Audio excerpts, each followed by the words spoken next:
Bom, meus queridos, estamos iniciando aquilo que prometemos, que nós vamos fazer ao longo de segunda a sexta, às 3 horas da tarde.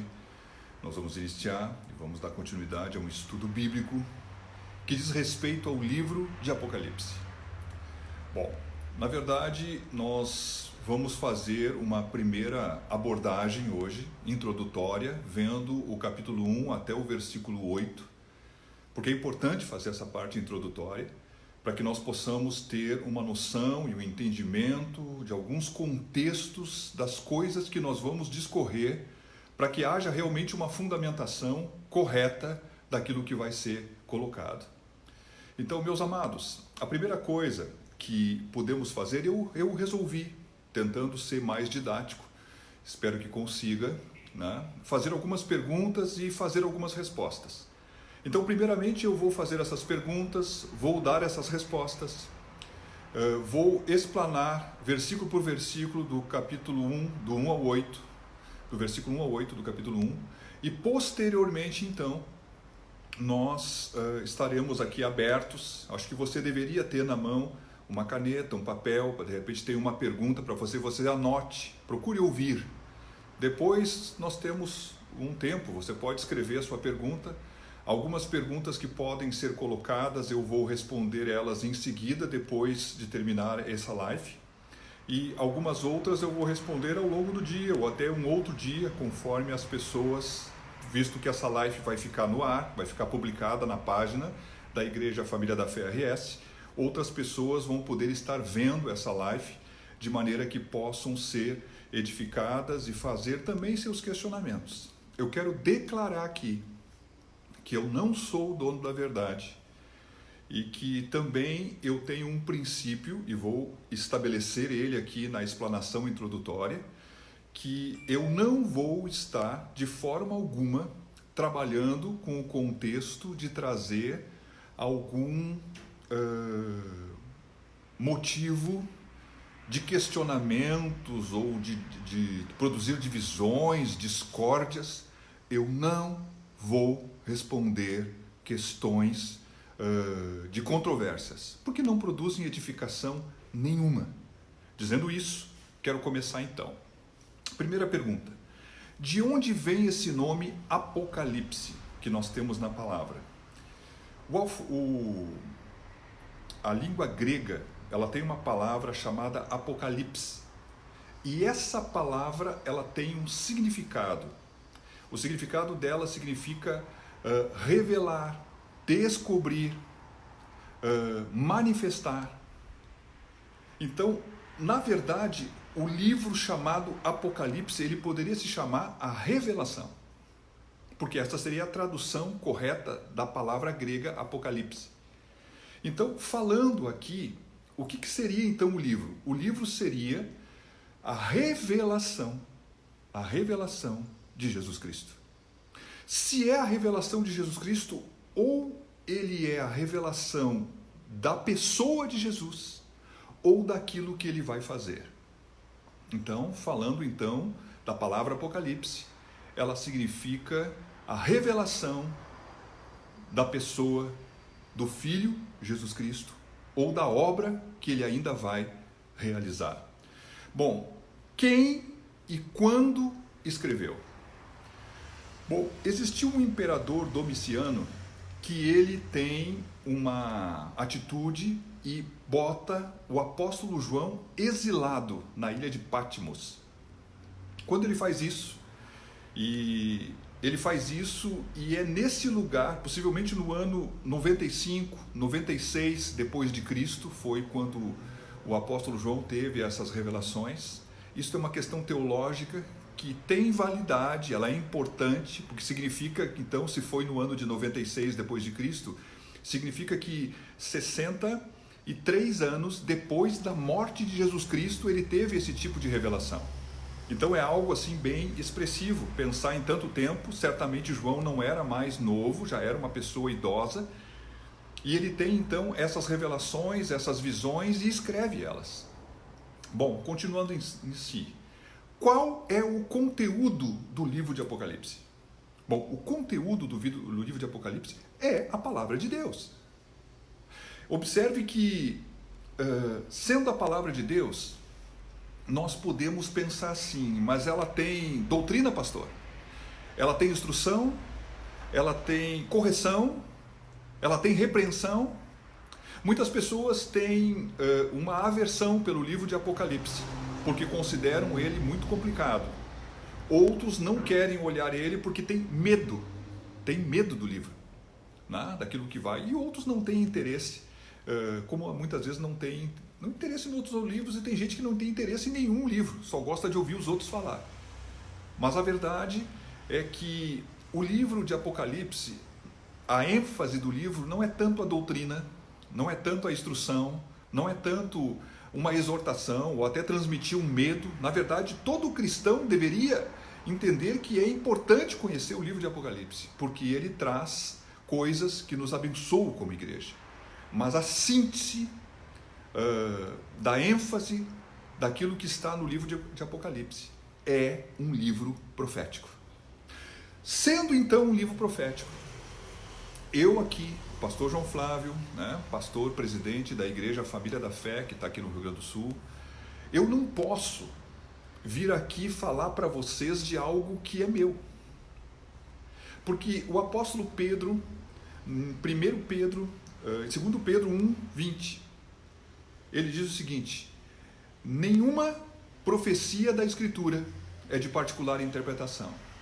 Então, se não é de particular interpretação, eu não posso ter a ousadia de querer vir aqui falar para vocês de coisas que são as minhas revelações. E até vou dizer, se alguém parte desse princípio, ele já parte de um princípio errado, porque a Escritura não é de particular interpretação, especialmente as profecias da Escritura.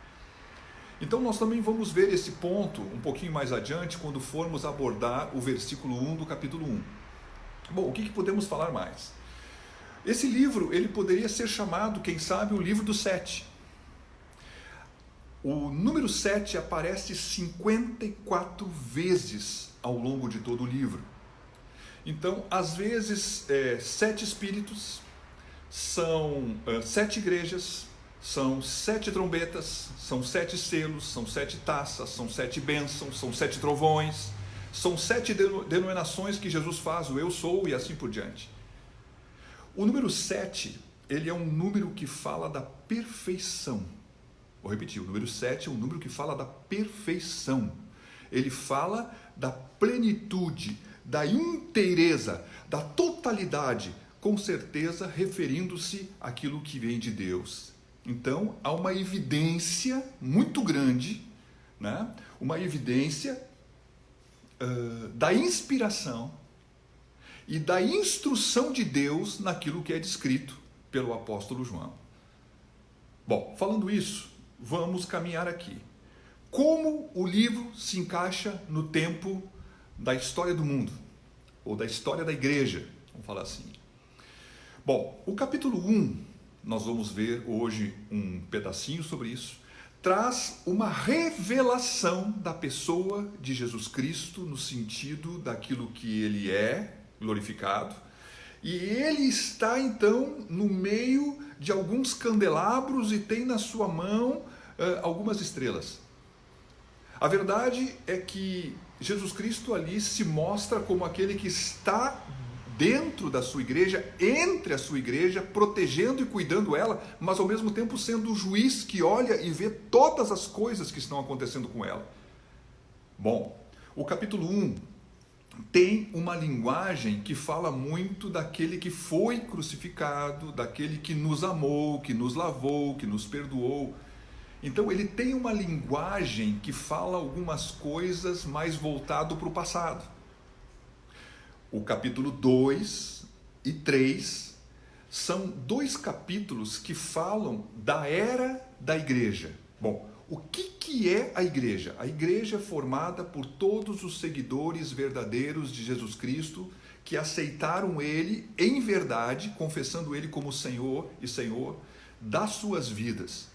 Bom, a igreja, teologicamente há uma diferença, eu penso de uma forma ou de outra, mas isso também não faz muita diferença. Vou afirmar aqui aquilo que creio.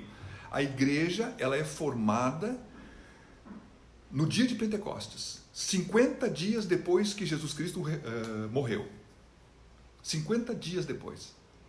Então, ela é formada no dia de Pentecostes, que também era conhecida como a festa das semanas.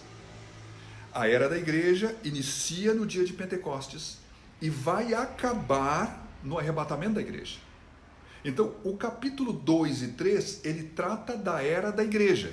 O capítulo 1 faz menção da igreja, o capítulo 2 e 3, ele faz, então, uma menção da igreja de uma forma na sua existência. Quando ele fala sobre isso,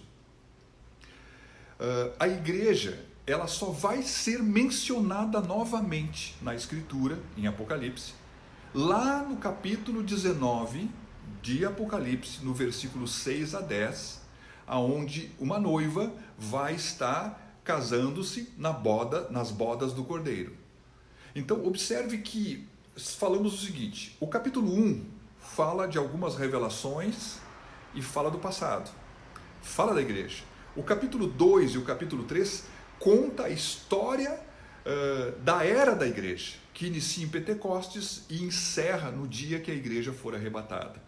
Bom, falando isso, eu quero dizer que no momento que foi escrita essa carta, esses escritos, existia na Ásia Menor, uma província romana, existia ali 7 igrejas que são nominadas. Essas 7 igrejas que são nominadas, elas existiam de fato. E certamente, de uma forma literal, Jesus Cristo estava dando revelações para o seu servo, o apóstolo João, de maneira que ele poderia descrever com muita clareza particularidades de cada uma daquelas igrejas. Bom, então nós podemos dizer que a igreja que está descrita no capítulo 2 e 3 era usada como referência com uma igreja que existia. Então há um caráter histórico nesse ponto. Mas também se entende que a era da igreja, entre o capítulo 2 e 3, ali descrita, essas 7 igrejas, elas são um tipo dos períodos que a igreja iria viver ao longo da história, desde a sua formação, com as dificuldades e características que ela iria enfrentando, sendo enfraquecendo, ficando mais forte, ficando mais mundana, tendo lá algumas particularidades defeituosas. E nisso muitos creem que hoje na era da igreja, o período que estamos vivendo seria o último, né? Que seria a igreja de Laodiceia. Também há quem interprete que em todos os momentos existiu igrejas ao longo da história, no ano 500, no ano 1000, no ano 2000, que estivessem com uma ou outra característica. Eu particularmente creio nas 3 versões, porque a palavra de Deus, ela é perfeita, ela é versátil, ela é profunda. Existe um princípio na Escritura que diz que a toda a perfeição há limite, mas a palavra de Deus, os mandamentos de Deus, eles são amplíssimos, eles se encaixam. Tanto é que alguém pode pregar, abrir essa palavra hoje, qualquer uma dessas cartas que nós vamos ver, possivelmente amanhã ou quarta-feira, que nós vamos ver o que vai acontecer. Ele pode ler essa palavra, ele pode pregar essa palavra para a igreja de hoje, qualquer uma delas, e ela pode testificar. Bom, falando disso, o capítulo então 4, então falamos do capítulo 1, fala do passado, o capítulo 2 e 3, que é histórico, mas também é profético, porque ele fala da era da igreja, podendo ser dividida em períodos. Entramos no capítulo 4 até o capítulo 22. O capítulo 4 até o capítulo 22 vai começar a ser discorrido o período da tribulação, que é um período de 7 anos, que pode ser subdividido em 2 sessões, o período da tribulação e o período da grande tribulação. Bom, ele está sendo dirigido para os judeus, a nação judaica, está sendo dirigido para os cristãos, para os gentios incrédulos. Vou repetir para não ficar errado. Ele está sendo dirigido para os judeus e está sendo dirigido para os gentios incrédulos. Mais à frente, depois do capítulo 19, no capítulo 20 ou 21, agora eu não me lembro exatamente, nós podemos até olhar isso depois, há uma segunda parte que vai falar do milênio. Então, do capítulo 4 até o capítulo 22, há uma descrição bíblica da tribulação, que é para os judeus e é para os gentios incrédulos, e também há uma descrição da formação do reino milenar, ao qual profeticamente está descrito a respeito de Jesus Cristo, que ele vai reinar na terra como rei. Amém? Então nós poderíamos dividir o livro em 3 sessões.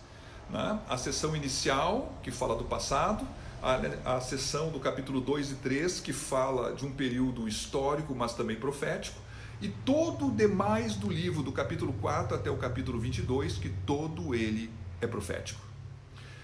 Bom, qual é a linguagem do texto? A linguagem do texto, ela é simbólica. Mas vou dizer uma coisa, bota simbólica nisso. É muito simbólica. Então tem algumas coisas que eu separei aqui. Tem números, tem cores, tem minerais, tem joias, tem animais, tem estrelas, né? Tem taças, tem toda uma série de símbolos. Puxa vida, e é aqui que entra, às vezes, as interpretações erradas, ou entra, quem sabe, a rejeição para com o livro, porque é muito difícil de entender. Bom, deixa eu falar uma coisa importante aqui. A palavra de Deus, do próprio livro de Apocalipse, tem algumas coisas, né, nessa simbologia, eu até não falei isso, né? Essa simbologia toda, ela está ali para representar, em algum momento, uma pessoa, uma coisa ou uma circunstância, ou estabelecer uma verdade absoluta. Então, os símbolos falam de pessoas, falam de circunstâncias e falam da verdade. Por exemplo, nós encontramos algumas revelações bem claras dentro do próprio livro de Apocalipse. Quando a Bíblia fala em Apocalipse, ela diz assim, o grande dragão, ela mesmo vai dizer que é o diabo ou Satanás. Então, ela mesmo diz quem é. Há uma figura de um grande dragão, é um animal.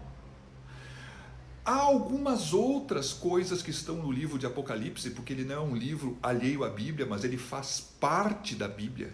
Ele é um livro que compõe e fecha o cano das Escrituras, os livros inspirados da Escritura. O que nós temos? Nós temos ao longo da Escritura alguns contextos internos do livro de Apocalipse que são respondidos em outros lugares. Por exemplo, a palavra de Deus fala ali dos animais viventes. Bom, a Escritura fala quem são eles e diz que eles são os querubins, mas não no livro de Apocalipse. Então, há coisas que estão reveladas no livro, há coisas que estão reveladas no cânon das Escrituras e há coisas que não estão reveladas, que nós temos que ter um cuidado muito grande para tocar nelas, para não falar uma heresia. Tá bom, meus queridos? Vamos lá. Qual a visão do estudo que vai ser dado? Quem conhece um pouco daquilo que estamos falando já entendeu qual é a visão daquilo que vai ser dado. A visão daquilo que nós vamos ensinar aqui, com toda certeza, é uma visão pré-tribulacionista. Bom, teologicamente, existem 3 maneiras de olhar esse estudo do livro, que é extremamente escatológico, ou seja, profético, estudando as coisas que estão por vir. Como é que nós podemos olhar para esse livro? Como é que nós vamos, melhor falando, como é que eu vou olhar para esse estudo da maneira como eu vou abordar o estudo? Eu vou abordar o estudo dentro de uma visão pré-tribulacionista. O que significa isso? Bom, teologicamente se crê que em seguida, não muito depois desses dias, virão 7 anos de tribulação que podem ser divididos então em 3 anos e meio e em 3 anos e meio, o período de tribulação e de grande tribulação. Bom, há uma crença dos pré-tribulacionistas que a grande maioria das igrejas do mundo são pré-tribulacionistas, que a igreja fiel vai ser arrebatada e uma vez arrebatada, pouco tempo depois começa esses anos de tribulação com a manifestação do anticristo. Bom, uma visão meso-tribulacionista, eles creem que esse arrebatamento não aconteceria antes da tribulação, mas aconteceria no meio da tribulação, em torno do meio dos 7 anos. E uma visão, e muito poucas pessoas creem nisso. E há algumas pessoas, né, que creem, hoje há mais pessoas que creem assim do que criam algum tempo atrás, crendo numa visão pós-tribulacionista, que antes do fim, um pouquinho antes, a igreja seria arrebatada. Então a igreja, nesse caso, teria que passar por todo o período da tribulação, ser perseguida pelo anticristo. Eu não vou falar especificadamente sobre esse assunto agora. O que eu quero dizer é o seguinte: a visão do estudo que vai ser dado é pré-tribulacionista. Bom, eu não vou ficar respondendo alguns questionamentos que podem vir, colocando em luta, em coisas. Vamos ver a visão pré-tribulacionista do início ao fim. Podemos depois ver a visão pós-tribulacionista do início ao fim e comparar as diferenças. Bom, as diferenças existem por interpretações de textos e contextos teológicos que se interpretam de maneira diferente, especialmente diferenciando a igreja, os gentios de Israel. Mas não vou entrar nesse assunto. Continuando então, vamos entrar aqui diretamente já no capítulo 1. Vou ler aqui o versículo 1, né, do capítulo 1. Bom, revelação de Jesus Cristo, o qual Deus lhe deu para mostrar aos seus servos as coisas que brevemente devem acontecer. E pelo seu anjo as enviou e as notificou a João, seu servo. Olha só que parte interessante. A primeira coisa que a palavra de Deus está dizendo é que o Pai concede então uma palavra, uma mensagem ao seu filho. O filho dá essa mensagem a um anjo. O anjo dá essa mensagem a João e João deve levar essa mensagem à igreja. O objetivo dessas revelações passadas, elas têm como objetivo levar a igreja a tomar conhecimento das coisas que iriam acontecer, tanto com ela, como principalmente as coisas que aconteceriam depois que ela fosse arrebatada. Bom, falando disso, é interessante que o apóstolo João, sendo o apóstolo, o homem das revelações, muito contrário de muitas coisas que nós vemos ao longo do curso moderno da igreja, aonde algumas pessoas têm a vontade de trazer para si a glória, ele sendo muito, ao ponto de ter revelações tão profundas e maravilhosas, como vamos ver no capítulo 4, que ele é levado aos céus. O que nós podemos dizer? Ele se qualifica como servo João. O servo, ele é o servo. Humildade, gente. Eu também quero dizer que eu vejo aqui um princípio. O pai entrega para o filho entrega para o anjo entrega para João e João entrega para a igreja. Quero voltar ao mesmo ponto que já falei antes. Há uma importância de termos humildade de coração, para entendermos que nós não temos como entender a Escritura se o Senhor nos revelar. E nós não podemos achar que aquilo que eu leio e interpreto a minha interpretação está correta. Eu preciso ter humildade para poder olhar todo o contexto das coisas que o Senhor vem revelando aos seus servos que temeram o seu nome ao longo da vida. Estão escritas para que possamos ler a palavra, ler esses ensinamentos, porque há um princípio também na Escritura que nós conseguimos ver ao longo do Velho Testamento até a figura viva e precisa encarnada de Jesus Cristo. Há um princípio de revelação. Há um princípio de revelação que discorreu sobre a vida de vários homens para revelar o Filho do Homem. Apocalipse é a revelação da pessoa de Jesus e daquilo que ele vai fazer. Amém? Então, indo aqui pelo capítulo 2, ou melhor, no versículo 2 diz assim: o qual testificou da palavra de Deus e do testemunho de Jesus Cristo e de tudo que tem visto. Bom, as palavras que João estava falando, na verdade, eram as palavras de Deus, não eram dele. E o testemunho, como está escrito aqui, né? O testemunho era vindo do seu próprio Filho Jesus Cristo. Então é isso que está escrito nesse versículo. João então testificou da palavra de Deus que ele recebeu, e essa palavra veio do próprio Jesus Cristo, porque o Apocalipse é a revelação da figura, da pessoa e da obra de Jesus Cristo. Indo para o versículo 3, diz assim: bem-aventurado aquele que lê. Olha só que coisa maravilhosa isso aqui. Bem-aventurado aquele que lê, e os que ouvem as palavras dessa profecia, e guardam as coisas que nela estão escritas, porque o tempo está próximo. Tem traduções bíblicas que dizem assim, bem-aventurado o que lê, e bem-aventurados os que ouvem e os que guardam. A verdade é o seguinte, é bem-aventurado quem lê. Ainda que você não entenda, é bem-aventurado, tem uma bênção, tem uma bem-aventurança ali. Meus queridos, eu posso dizer que quando nós lemos a palavra do Senhor, no mínimo que nos gera é temor. E penso que muitos não leem, como já falei antes, o Apocalipse, não por temor, por medo, ou por causa da simbologia, como já falei antes também. Mas observe o seguinte, é bem-aventurado aquele que lê. Lê, especialmente, é melhor ler em voz alta. Quando você está lendo em voz alta, você está lendo para você mesmo, você está pregando para você mesmo. Tem mais um sentido, não é só o olhar, mas tem mais um sentido, a boca está expressando e os ouvidos estão ouvindo. Na verdade, é mais fácil de entrar, é mais fácil de gravar. Não vos esqueçais que a palavra de Deus diz que a fé vem por ouvir e ouvir a pregação da palavra de Deus. Leia em voz alta e pregue para você mesmo. Mas não só a pregação, sabe o que a Bíblia diz? Bem-aventurado é aquele que lê e aquele que ouve.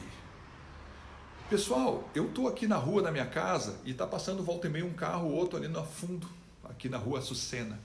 Só que eu vou dizer uma coisa, olha só, a verdade é que é bem-aventurado aquele que ouve. Será que está falando desse ouvido? Sim, mas está falando de um outro ouvido que todos nós temos aqui no coração, ou no grego, esse coração. Bem-aventurado é aquele que lê e bem-aventurado é aquele que ouve.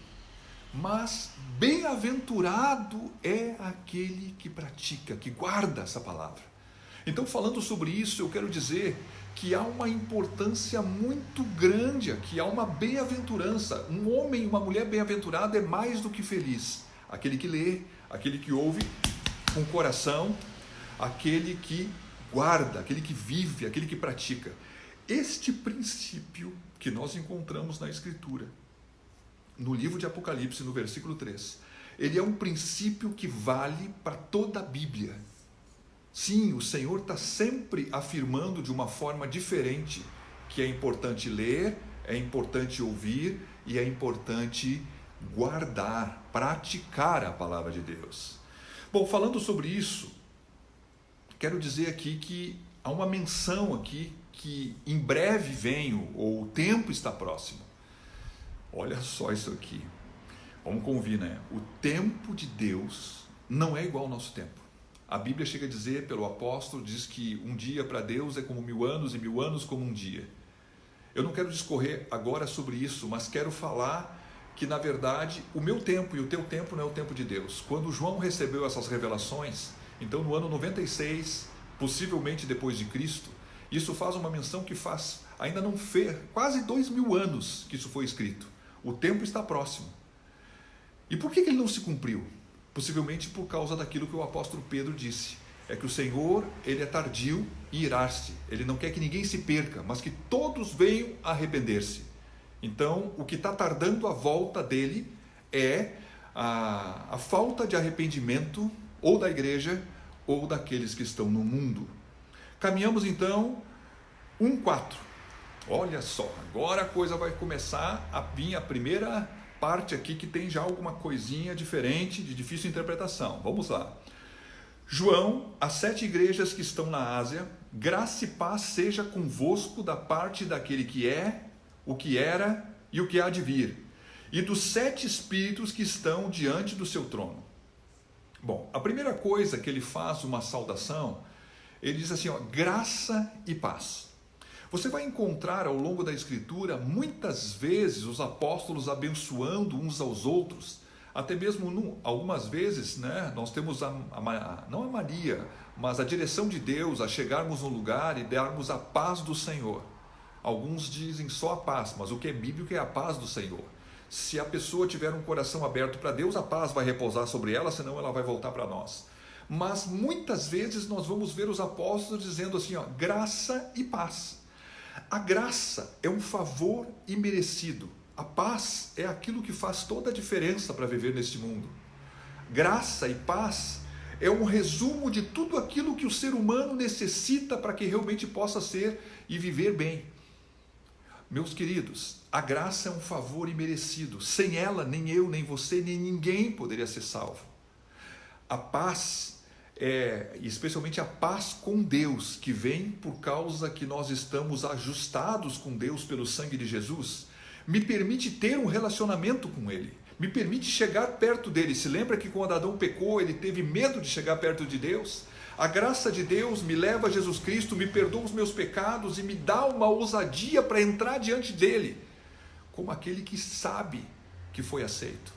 Então a paz para com Deus é algo precioso, mas a paz interior de Deus no nosso coração, ela é importante para aquietar a nossa alma, para também poder nos dar graça para viver as dificuldades, as lutas, os sofrimentos, os problemas relacionais deste mundo. Então o apóstolo João diz graça e paz.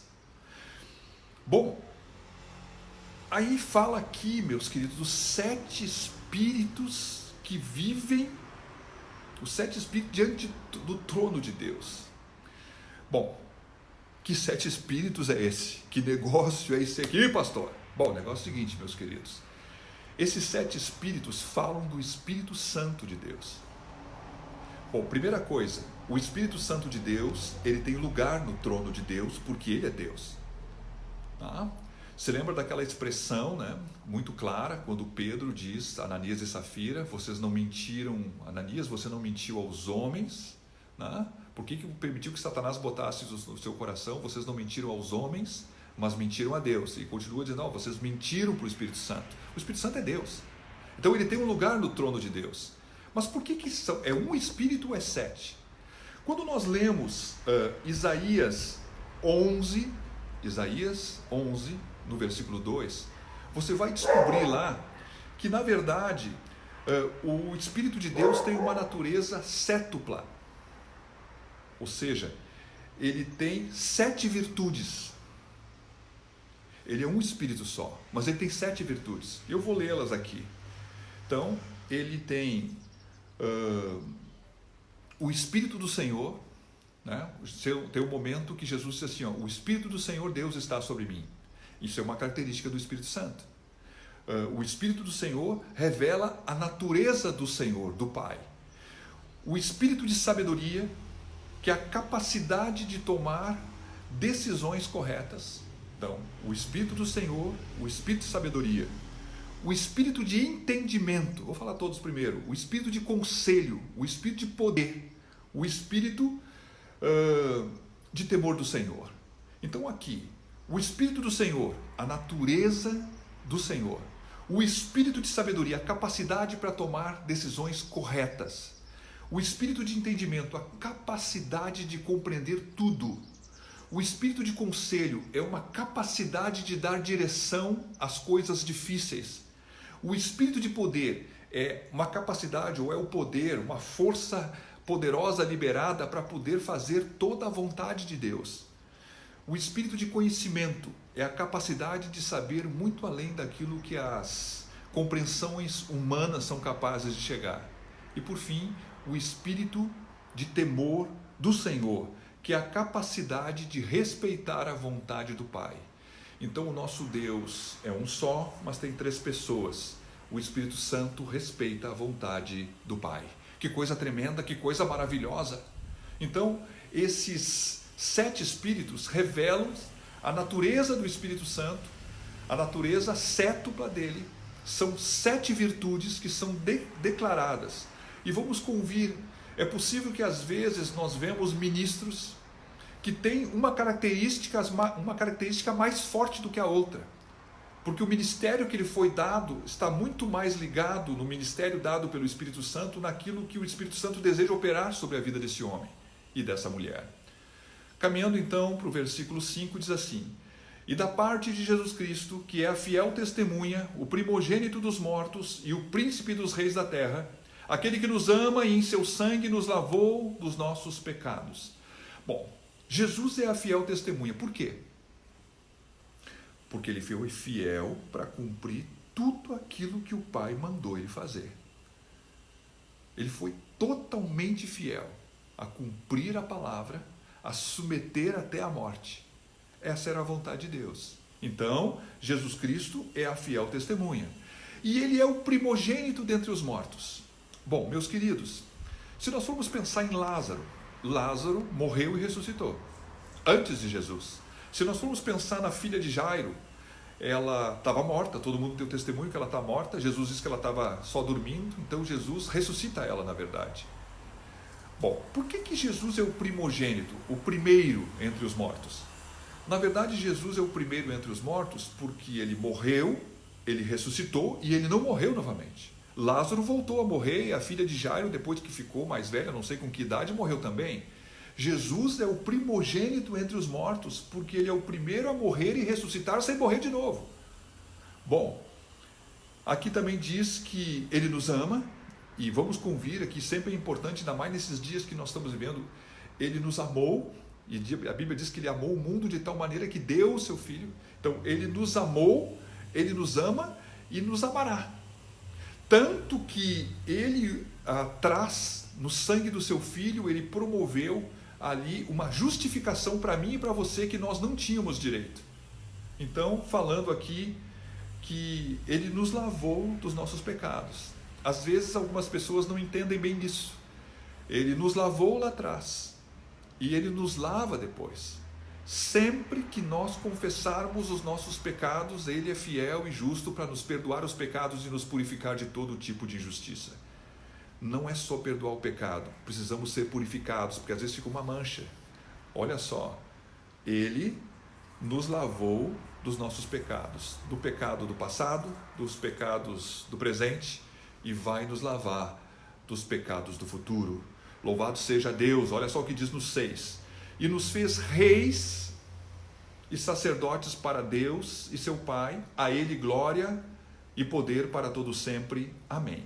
Conforme a tradução diz que ele nos fez reino e sacerdotes, conforme a tradução diz que ele fez reis e sacerdotes, reino, reis, um trocado pelo outro, e sacerdotes, conforme a tradução diz um reino de sacerdotes. Bom, na verdade, o que ele nos fez? Ele nos exaltou a uma posição que não merecíamos.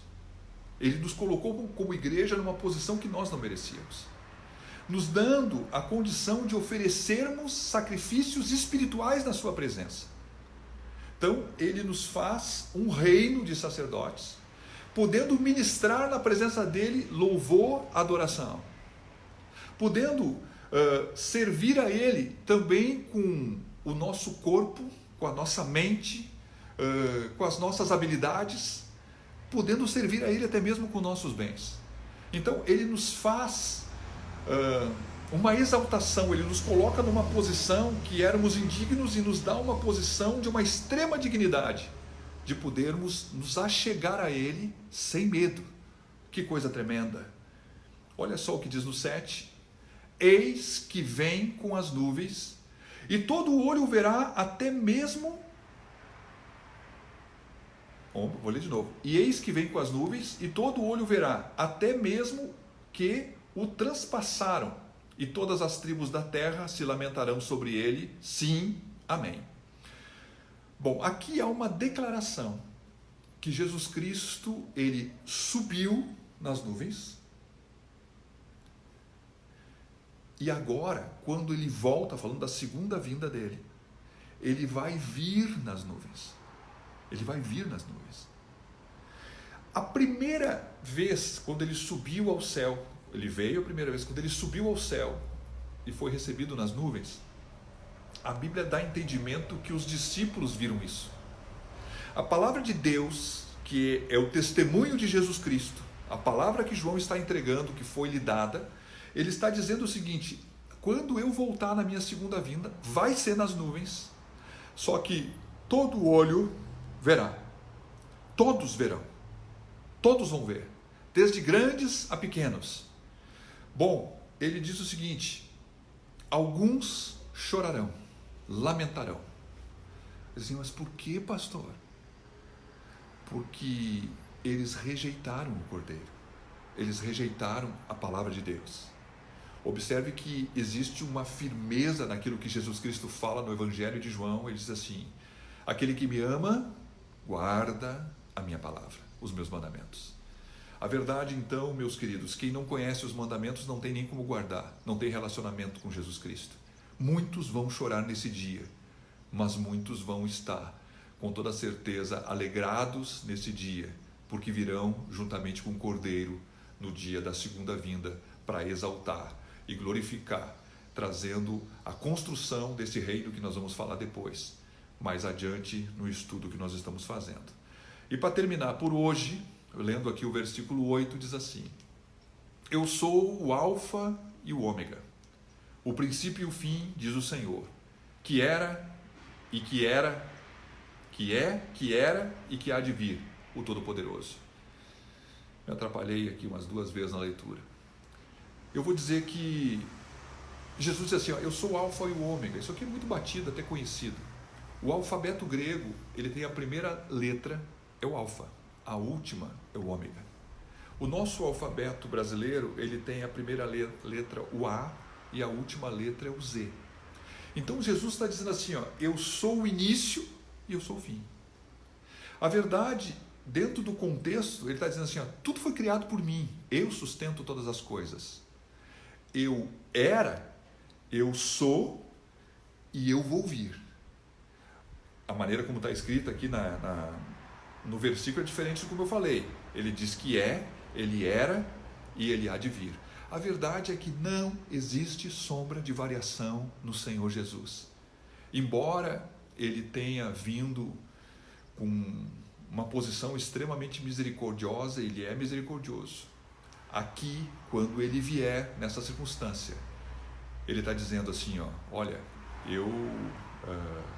eu sou aquele que é, eu também era, mas eu vou vir, e eu vou vir como Deus Todo-Poderoso. Ele vai vir como Deus Todo-Poderoso. Falando isso, chegando aqui no versículo 8, eu quero, aqui já deu 42 minutos, eu quero encerrar aqui essa explanação, quero deixar em aberto, você podendo ver as coisas que eu falei outra vez se você quiser. Quem sabe você pode convidar, se você gostou. Se você gostou, amanhã estamos aqui de novo. Se você não gostou, tchau. Na verdade, meus queridos, eu estou achando algo que possa nos edificar, tratando um assunto tão difícil, que muitas vezes é poder olhar para o Apocalipse, mas buscando desmistificar até esse preconceito que tem com o livro, esse medo que tem com o livro. Mas você está livre, se você quer fazer alguma pergunta, algum comentário. Também, se você gostou disso, você pode curtir, você pode compartilhar para que outras pessoas possam receber. E nesse tempo, por que começamos a fazer isso? Por causa, acho que do tempo que vivemos. A nossa vida nunca mais vai ser a mesma depois do acontecimento desse vírus. Estamos em casa, estamos então transmitindo para que você possa ser edificado. Eu, como pastor, preciso exercer o meu ministério, não posso parar de exercer, eu preciso edificar a sua vida. Que Deus te abençoe. E se você quer comentar alguma coisa, eu vou responder agora. Se você quer comentar mais tarde, outro dia, na medida que isso entre, eu vou responder na medida do possível. Não vou entrar em controvérsias. Isso está declarado. Amém? Que Deus te abençoe e até amanhã, se o nosso Deus permitir. Em nome de Jesus.